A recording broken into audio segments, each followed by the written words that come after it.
आइए हम आपको बताते हैं, क्योंकि जब आप इस पूरी तस्वीर को देखते हैं, जब हम ये कहते हैं कि अमेरिका के टैरिफ की वजह से अमेरिका में ही महंगाई बढ़ेगी, तो कुछ लोग इस पर सवाल उठाना शुरू कर देते हैं, कुछ लोगों की तबीयत खराब हो जाती है, और फिर जो वीडियो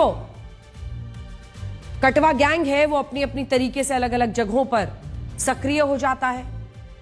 लेकिन ये वो लोग हैं जो सरकार का विरोध करते करते अब देश का विरोध करने लगे हैं। यही चाहते हैं कि पूरे देश को यह बताया जाए कि कितना बड़ा भारत का नुकसान हो गया है। जिन क्षेत्रों में नुकसान हो रहा है वो एक एक करके हम रोज बता रहे हैं, क्योंकि चाहे वो कपड़े के क्षेत्र में हो नुकसान, या हीरा के क्षेत्र में हो, या इसी के साथ साथ जो लेदर के जूते वगैरह हैं इन सब पर हो। लेकिन अमेरिका का जो बिगड़ेगा वो भी तो बताएं, क्योंकि ये सुनने के आदि सब लोग देश में है नहीं।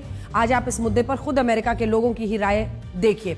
अमेरिका में महंगाई को लेकर हम आपको एक एक करके तमाम बातें बता रहे हैं। महंगाई को लेकर 10 से 14 जुलाई के बीच एक सर्वे हुआ जिसमें 1437 लोगों ने हिस्सा लिया। इन लोगों ने बताया कि उन्हें घर में रोजाना इस्तेमाल होने वाले सामान की महंगाई सबसे ज्यादा परेशान करती है। करीब 53% लोगों ने कहा कि ग्रोसरीज के बढ़ते खर्च से वो परेशान है, जबकि सिर्फ 14% लोगों ने कहा कि उन्हें इस खर्च से कोई परेशानी नहीं है।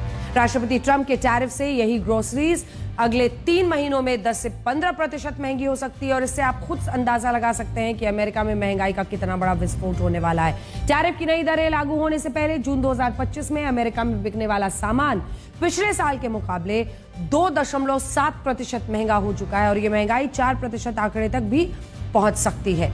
इसी तरह अमेरिका में जो महंगाई दर 4% पर स्थिर थी वो अब जुलाई महीने में 4.2 पर पहुंच गई है।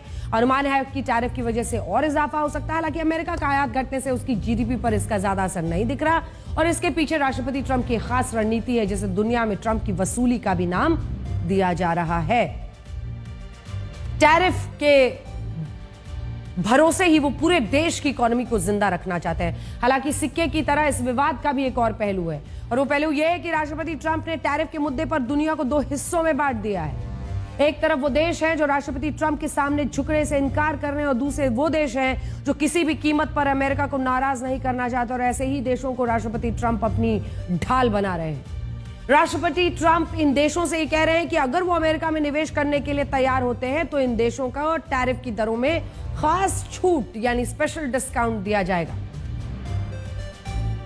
तो ट्रंप का ये तरीका है, जैसे वो टैरिफ की तरह हथियार को इस्तेमाल कर रहे हैं। इन्वेस्ट इन्वेस्ट इन्वेस्ट, तो टैरिफ में छूट छूट छूट। उदाहरण के लिए जापान ने कहा है कि वो अमेरिका में 86 लाख करोड़ रुपए का निवेश करेगा, इसीलिए राष्ट्रपति ट्रंप ने जापान पर 15% टैरिफ लगाया है। सऊदी अरब अगले 4 सालों में 52 लाख करोड़ रुपए निवेश करेगा, उस पर 10% टैरिफ। यूएई अगले 10 सालों में 120 लाख करोड़ रुपए निवेश करेगा, इसलिए उसे भी सिर्फ 10% टैरिफ के दायरे में रखा गया। कतार 103 लाख करोड़ रुपए का निवेश करेगा, 10% टैरिफ। दक्षिण कोरिया 30 लाख करोड़ रुपए निवेश करेगा, इसीलिए उस पर 15% टैक्स लगाया गया है। इस तरह के कुल 6 देशों से राष्ट्रपति ट्रंप 402 लाख करोड़ रुपए के निवेश का वादा कर चुके हैं, जिस पर अब विवाद हो रहा है। दुनिया ये पूछ रही है कि क्या टैरिफ का डर दिखाकर राष्ट्रपति ट्रंप पैसों की उगाही कर रहे हैं।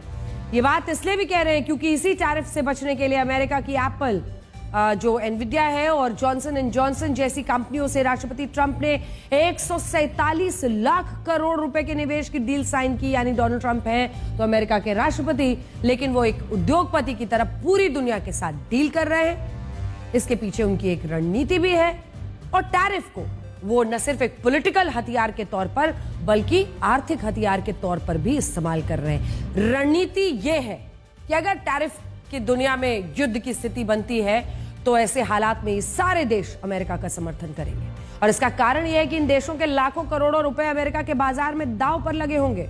कोई भी देश ये नहीं चाहेगा कि जहां उसने अपना पैसा निवेश किया है उस देश को किसी भी युद्ध या टकराव से नुकसान हो, और यही सोचते हुए ये देश हर हाल में अमेरिका के साथ खड़े रहेंगे। यानी राष्ट्रपति ट्रंप एक तीर से 2 निशाने कर रहे हैं। वो निवेश भी ले रहे हैं, वो निवेश के साथ टैरिफ के मुद्दे पर इन देशों को अपने पक्ष में भी कर रहे हैं। हालांकि राष्ट्रपति ट्रंप के इस मॉडल को नैतिक रूप से कभी भी सही नहीं माना जा सकता। जो देश खुद को लोकतंत्र का चैंपियन बताता है, अगर वो अपनी ताकत दिखाकर दुनिया को धमकाने के लिए निवेश के लिए हफ्ता वसूली करे तो किसी भी रूप में इसे सही नहीं ठहराया जा सकता। जिस वक्त कुछ देश राष्ट्रपति ट्रंप को अपने निवेश से खुश करने में लगे हैं, तब बहुत सारे देश ऐसे भी हैं जिन्होंने साफ साफ कह दिया है कि वो राष्ट्रपति ट्रंप के टैरिफ से डरेंगे नहीं। टैरिफ के मुद्दे पर स्पेन ने अमेरिका से F-35 लड़ाकू विमान खरीदने की डील तोड़ दी है और यह कहा है कि स्पेन 63,000 करोड़ रुपए खर्च करके अमेरिका से इन विमानों को नहीं खरीदेगा।